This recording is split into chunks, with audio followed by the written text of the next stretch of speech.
بسم اللہ الرحمن الرحیم۔ شروع اللہ کے نام سے جو بڑا مہربان نہایت رحم والا ہے۔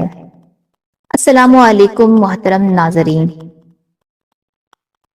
پیارے نبی حضرت محمد صلی اللہ علیہ وسلم کی شریعت پر جن محترم لوگوں نے احسن طریقے سے عمل کیا اور جنہوں نے اپنی زندگیاں سنت نبوی میں گزار دیں، انہیں اولیاء کرام کہا جاتا ہے۔ انہی مقدس و محترم اور برگزیدہ ہستیوں میں نہایت ہی معتبر نام حضرت سیدہ رابعہ بصری کا ہے۔ حضرت رابعہ بصری قیامت تک خواتین کے لیے مشعل راہ ہیں۔ خواتین و حضرات، معروف صوفی شخصیت رابعہ بصری کی پیدائش 95 ہجری سے 99 ہجری کے دوران عراق کے شہر بصرہ میں ہوئی۔ وہ ایک انتہائی غریب لیکن معزز گھرانے میں پیدا ہوئیں۔ رابعہ بصری اپنے والدین کی چوتھی بیٹی تھی، اسی لیے آپ کا نام رابعہ یعنی چوتھی رکھا گیا۔ رابعہ بصری کے والدین کی غربت کا اندازہ اس بات سے لگایا جا سکتا ہے کہ جس رات رابعہ بصری پیدا ہوئیں، آپ کے والدین کے پاس دیا جلانے کے لیے نہ تیل تھا اور نہ ہی آپ کو لپیٹنے کے لیے کوئی کپڑا۔ آپ کی والدہ نے آپ کے والد سے درخواست کی کہ پڑوسیوں سے تھوڑا سا تیل ہی لے آئیں تاکہ دیا جلایا جا سکے۔ آپ کے والد نے پوری زندگی اپنے خالق حقیقی کے علاوہ کسی کے آگے ہاتھ نہ پھیلایا تھا۔ رابعہ بصری کے والد پڑوسی کے دروازے تک تو گئے لیکن خالی ہاتھ واپس لوٹ آئے۔ رات کو رابعہ بصری کے والد کو خواب میں حضور پاک صلی اللہ علیہ وسلم کی زیارت ہوئی اور انہوں نے رابعہ کے والد کو بشارت دی کہ تمہاری نومولود بیٹی خدا کی برگزیدہ بندی بنے گی اور مسلمانوں کو صحیح راہ پر لے کر آئے گی۔ تم امیر بصرہ کے پاس جاؤ اور اسے ہمارا پیغام دو کہ تم امیر بصرہ ہر روز رات کو 100 مرتبہ اور جمعرات کو 400 مرتبہ درود پاک کا نذرانہ بھیجتے ہو، لیکن پچھلی جمعرات کو تم نے درود شریف نہ پڑھا، لہٰذا اس کے کفارہ کے طور پر 400 دینار بطور کفارہ یہ پیغام پہنچانے والے کو دے دو۔ رابعہ بصری کے والد اٹھے اور امیر بصرہ کے پاس پہنچے۔ اس دوران آپ کی آنکھوں سے خوشی کے آنسو جاری تھے۔ جب امیر بصرہ کو رابعہ بصری کے والد کے ذریعے حضور پاک صلی اللہ علیہ وسلم کا پیغام ملا تو یہ جان کر انتہائی خوش ہوا کہ وہ نبی آخر الزماں صلی اللہ علیہ وسلم کی نظروں میں ہے۔ اس نے شکرانے کے طور پر فوراً 1000 دینار غربہ میں تقسیم کرائے اور 400 دینار رابعہ بصری کے والد کو ادا کیے اور ان سے درخواست کی کہ جب بھی کسی چیز کی ضرورت ہو بلا جھجک تشریف لائیں۔ کچھ عرصے بعد رابعہ بصری کے والد انتقال کر گئے۔ اسی اثنا میں بصرہ کے سخت قحط نے اپنی لپیٹ میں لے لیا۔ قحط کے دوران رابعہ بصری اپنی بہنوں سے بچھڑ گئیں۔ ایک بار رابعہ بصری ایک قافلے سے جا رہی تھی کہ قافلے کو ڈاکوؤں نے لوٹ لیا اور ڈاکوؤں کے سرغنہ نے رابعہ بصری کو اپنے تحویل میں لے لیا اور آپ کو لوٹ کے مال کی طرح بازار میں لونڈی بنا کر بیچ دیا۔ آپ کا آقا آپ سے انتہائی سخت و محنت مشقت کا کام لیتا تھا، اس کے باوجود آپ دن بھر کام کرتی اور رات بھر عبادت کرتی رہتی اور دن میں بھی زیادہ تر روزے رکھتی۔ اتفاقاً ایک دفعہ رابعہ بصری کا آقا آدھی رات کو جاگ گیا اور کسی کی گریو زاری کی آواز سن کر دیکھنے چلا گیا۔ رات کے اس پہر کون اس طرح گریہ زاری کر رہا ہے؟ وہ یہ دیکھ کر حیران رہ گیا کہ رابعہ بصری اللہ کے حضور سر بسجود ہیں اور نہایت عاجزی کے ساتھ کہہ رہی ہیں، اے اللہ، تو میری مجبوریوں سے خوب واقف ہے۔ گھر کا کام کاج مجھے تیری طرف آنے سے روکتا ہے، تو مجھے اپنی عبادت کے لیے پکارتا ہے، مگر میں جب تک تیری بارگاہ میں حاضر ہوتی ہوں نمازوں کا وقت گزر جاتا ہے، اس لیے میری معذرت قبول فرما لے اور میرے گناہوں کو معاف کر دے اور اپنی کنیز کا یہ کلام اور عبادت کا یہ منظر دیکھ کر رابعہ بصری کا مالک خوف خدا سے لرز گیا۔ اس نے یہ فیصلہ کیا کہ ایسی اللہ والی کنیز سے اپنی خدمت کرانے کے بجائے بہتر یہ ہوگا کہ خود اس کی خدمت کی جائے۔ صبح ہونے پر وہ آپ کی خدمت میں حاضر ہوا اور اپنے فیصلے سے آپ کو آگاہ کیا۔ اس نے کہا کہ آج سے آپ میری طرف سے آزاد ہیں۔ اگر آپ اسی گھر میں قیام کریں تو میری خوش نصیبی ہوگی، ورنہ آپ اپنی مرضی کی مالک ہیں۔ لیکن اگر آپ یہاں سے کوچ کر جانے کا فیصلہ کرتی ہیں تو میری بس ایک ہی درخواست ہے کہ میری طرف سے کی جانے والی تمام زیادتیوں کو اس ذات کے صدقے معاف کر دیں جس کی آپ راتوں کو جاگ جاگ کر عبادت کرتی ہیں۔ ناظرین، جو بھی انسان اللہ کا ہو جاتا ہے تو اللہ پاک اس کی حفاظت اور نصرت فرماتے ہیں، اور دنیا کی کوئی طاقت بھی اس کو نقصان نہیں پہنچا سکتی۔ ناظرین، ابتدا میں تو حضرت رابعہ بصری کے حسن و جمال کی دھوم مچی ہوئی تھی، مگر جوانی کے شب و روز انہوں نے یاد الہی میں گزار دیے۔ ان کے چہرے پر پاکیزگی کا ایسا نقاب تھا کہ دیکھنے والوں کی نگاہیں خود بخود جھک جایا کرتی تھی۔ اسی زمانے میں ایک نوجوان نے انہیں رات کے وقت چاند کی طرح دمکتے دیکھا۔ وہ آپ رحمت اللہ علیہ کو کوئی غیر مرئی خیالی مخلوق سمجھ کر بھاگ کھڑا ہوا، لیکن دوسری صبح جب وہی چہرہ اسے بصرہ کے ایک بازار میں نظر آیا تو وہ عقل و خرد سے ہاتھ دھو بیٹھا اور دن رات اسی کے تصور میں رہنے لگا۔ آخر دل کے ہاتھوں مجبور ہو گیا تو لوگوں سے پتہ پوچھتا ہوا حضرت رابعہ بصری کے گھر پہنچا۔ آپ نے کہا، آپ کہا کرتی تھیں کہ دل کے دروازے ہمیشہ کھلے رکھو، کیا معلوم محبوب کس وقت دستک دے دے۔ مگر گھر کے دروازے بند ہوں یا کھلے ہوئے ان کی دانست میں برابر تھے۔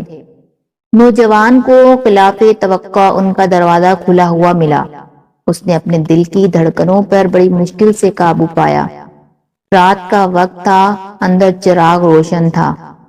یہ سوچ کر بے باکی سے اندر داخل ہو گیا کہ حال دل سنا دینے میں کیا حرج ہے، زیادہ سے زیادہ انکار ہی تو ہو جائے گا، واپسی کا دروازہ تو کھلا ہوا ہے۔ لیکن جب وہ اندر پہنچا تو وہاں کوئی نہیں تھا، البتہ چھت سے ایسی پرسوز آواز آ رہی تھی جسے کوئی زیر لب ہجر کا رونا رو رہا ہو۔ نوجوان تیزی سے زینے پر چڑھ گیا۔ حضرت رابعہ بصری عشاء کی نماز سے فارغ ہو کر ثنا خوانی کر رہی تھیں۔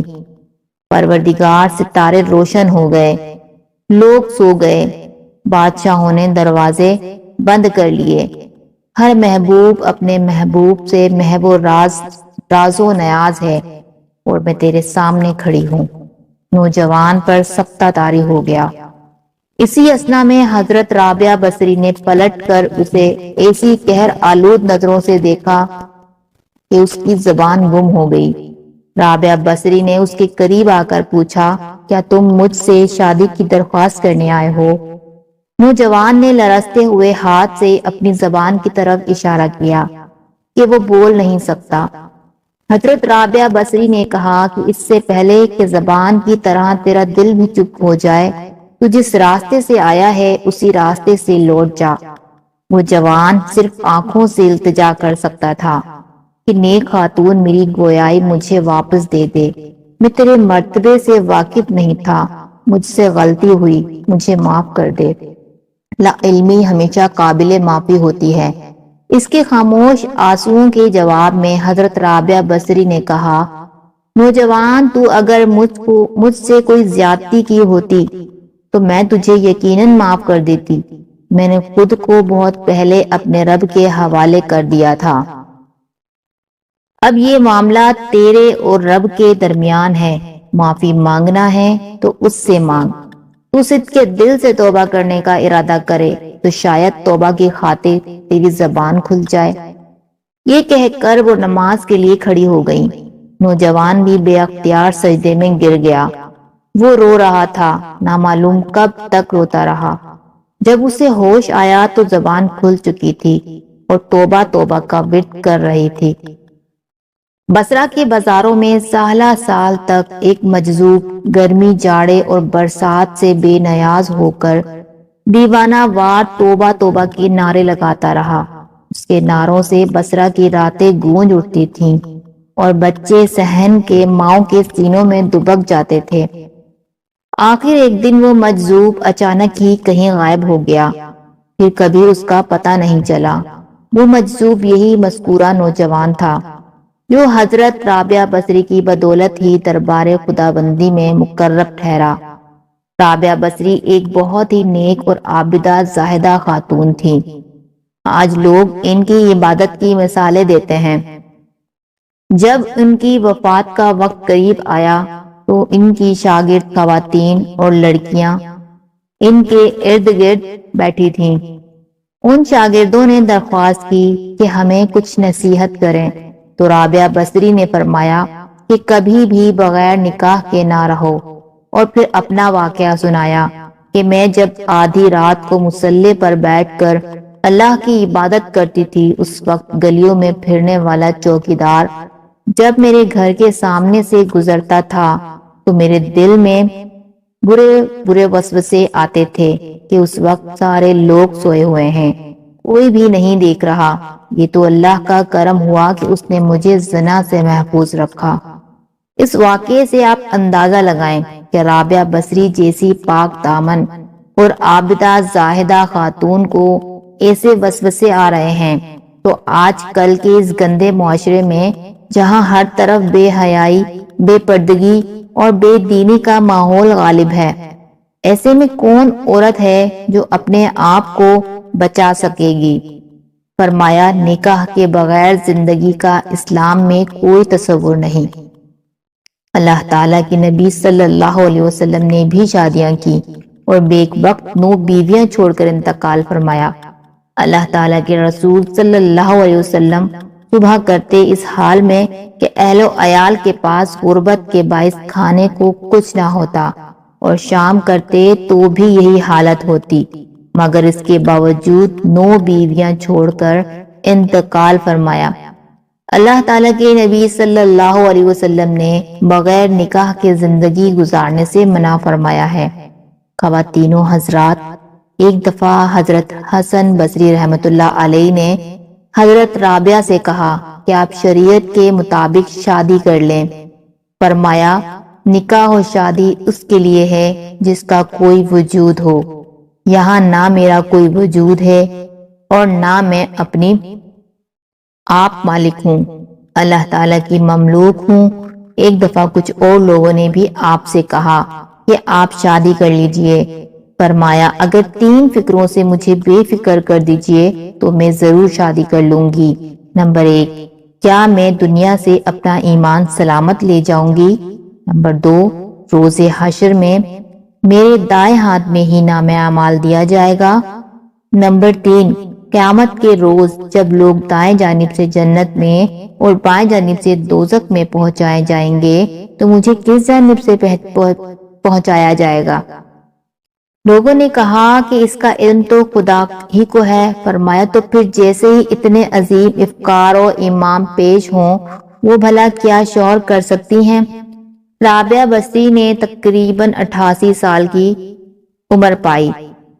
آپ نے آخری سانس تک عشق الہی کی لذت و سرشاری کو اپنا شعار بنایا، یہاں تک کہ اپنی آخری سانس تک معبود حقیقی کی محبت کا دم بھرتی رہیں۔